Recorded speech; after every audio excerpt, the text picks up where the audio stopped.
I'm Jim Brown, and this is Behind the Book. And today we're going behind the pages of one of my favorite writers of all time, Stephen King. And I can't believe I'm doing this, but, you know, since it's just you and I'm going to tell you about the secret in the box. Don't do that. I told you, if you don't like it, quit looking at my picture. But first, can you tell me what's the connection between Stephen King and Jim Carrey? The answer is 217. I'll explain at the end. During the winter, he must have suffered some kind of a complete mental breakdown. He ran amok and killed his family with an axe. You can rest assured, Mr. Ullman, that's not going to happen with me. The Shining was released in 1977. This is the actual first cover. The guy on the cover kind of looks a bit like Warren Beatty, doesn't he? But that's not the secret.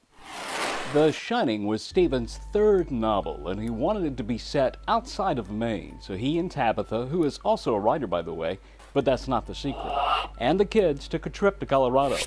While there, husband and wife decided to take a weekend trip, so they went to the Stanley Hotel.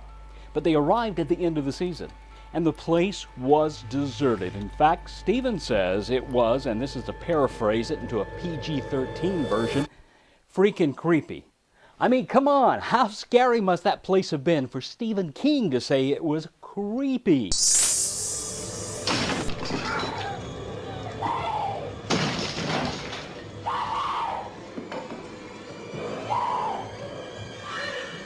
Here's Johnny! That night, Stephen had a nightmare. He had a vision of his 3-year-old son running down those deserted hallways, being chased by a fire hose and screaming.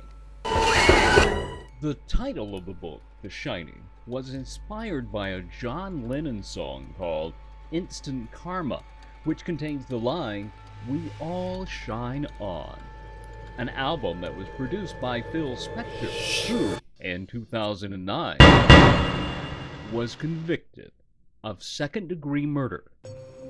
But that's not the secret. Stanley Kubrick's 1980 adaptation of The Shining was not shot at the Stanley in Colorado, but here at the Timberline Lodge in Oregon. And that's just the beginning of the problems that Stephen King had with the Stanley Kubrick interpretation of his novel. If you've read the book, you know that there are many, let's call them liberties, taken with the story. King felt that alcoholism and the supernatural elements of the story were way underplayed.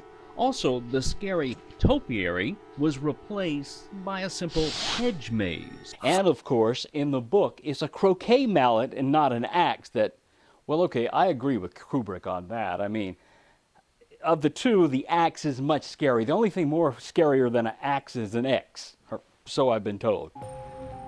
Now, that's a horror novel. Now, Stephen King has been turning out bestsellers for decades, but there are a lot of new writers, young guns like Joe Hill and others, who are coming along and they're making their own mark on the bestsellers list. But here's something we need to keep in mind. Stephen King has written books under other names.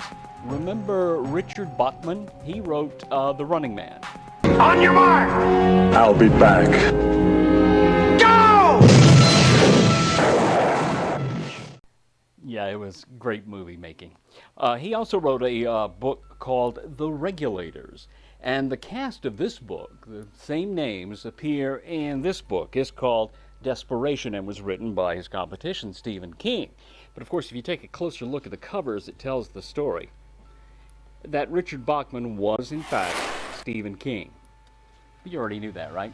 That's not the secret. But let's go back to The Shining. The Timberline Lodge asked that Stanley Kubrick change the number of the scary room. And he did. He changed it to 237. If you read the novel, you know that the caretaker stays in room 217. And that's the scary room, but they didn't want to frighten off guests. The actual 217 from the Stanley Hotel, that's where the Kings had stayed, is the room that the Kings were in when he had the nightmare. And that's the answer to the question, what's the connection between Stephen King and Jim Carrey? The answer is 217, that hotel room. And it goes to another movie as well, another really scary movie, almost as scary as The Shining. It's called Dumb or Dumber. Surprise! Much of the movie Dumb and Dumber was shot at the Stanley Hotel. The entrance, the grand staircase, and of course the bar. That's all the Stanley Hotel. The Stanley Hotel where Stephen King had the nightmare. And Jim Carrey asked to stay in room 217. He stayed for about 2 hours, and then he immediately left the room. And he never told anybody why. He said, "Get me out of here, I'll go anywhere. I'll go to a Holiday Inn, I'll go anywhere. I'm not staying in that room." And he left. He didn't go back to room 217. So room 217 is the connection between Jim Carrey, and what did I do, Jerry Lewis, and Stephen King. Ooh. Why did I just do a ghost? I don't know. I don't know why I do a lot of things. But that's not the secret. Remember the nightmare Stephen King had about his 3-year-old son running down the empty halls of the Stanley Hotel? Well, that little boy grew up. Do you ever read the beginning of the books? I mean, the part before the story starts, like the dedication. For example, The Shining says, "This is for Joe Hill King, who shines on." Aw, that name sounds familiar, doesn't it? That's because one of those young guns, there's a guy by the name of Joe Hill.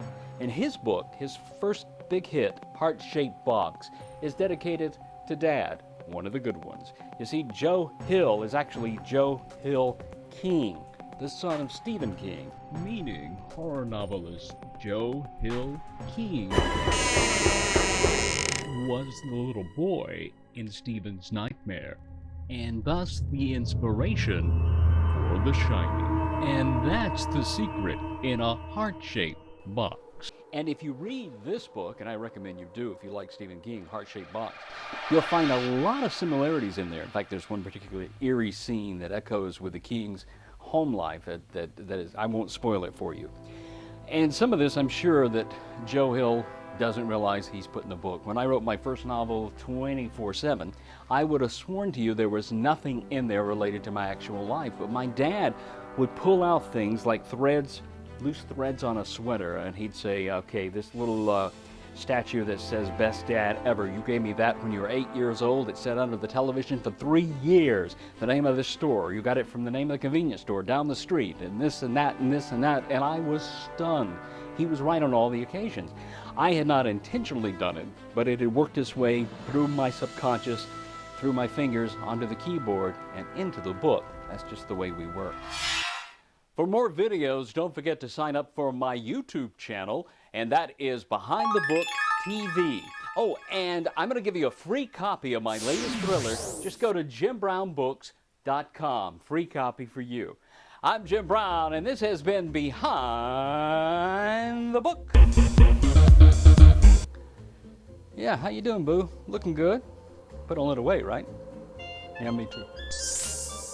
From 217 to 237.